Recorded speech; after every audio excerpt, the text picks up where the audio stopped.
committee, the whole committee, Chairman Jim Jordan. Thank you, Mr. Chairman. Let's be clear. Republicans have been consistent. We've condemned violence every time it happened, whether it was last week in New Jersey, whether it was January 6th, whether it was the summer of 2020. Every single time we said if there's violence, it's wrong. It'd been nice if the other side had done the same thing. Summer 2020, holy cow. Police being attacked all over the place. What are they doing? Raising money to bail out the bad guys while they're talking about defunding the police. So don't give me this that somehow we're being inconsistent. We have condemned it every single time. 4 years and 4 months ago today, January 20th, 2021, Joe Biden made 3 decisions that created this mess in our country that we've had to deal with.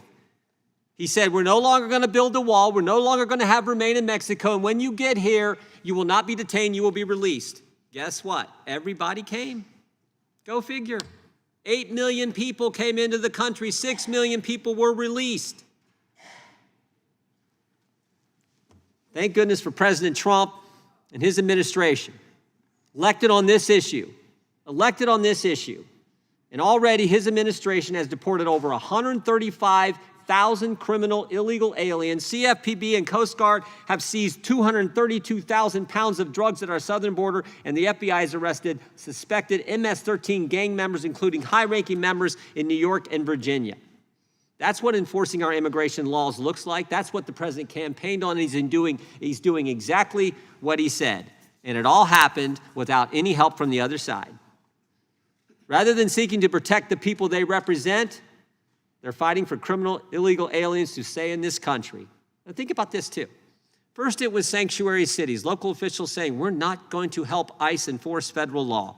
Even when they get a detainer, they let them out of the jail when they're trying to come apprehend them. People have been in there. We had the situation in Denver where the illegal alien was in for auto theft, charged with auto theft, aggravated assault, and they said, we're not going to release him to ICE. ICE had sent a detainer saying, give us 48 hours, heads up. They gave him 40 minutes. They had to arrest the guy in the parking lot, and an ICE agent gets injured. They had to tase. It was bad for the migrant, bad for the law enforcement, and endangers the public.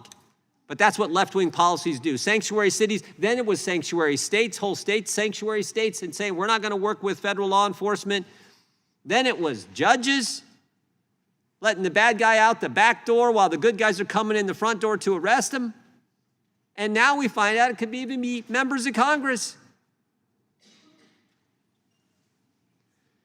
That's what we saw at Delaney Hall a couple weeks ago. It wasn't congressional oversight. ICE is an important job to do, and God bless the men and women who serve in ICE. They got a tough job. I know we got some here been there. They got a hard job, and agitators who obstruct them from doing that part of their job are part of the problem. So I'm going to thank our witnesses for being here today. I want to thank the chairman for his good work on this subcommittee and on this issue in particular, and I yield back.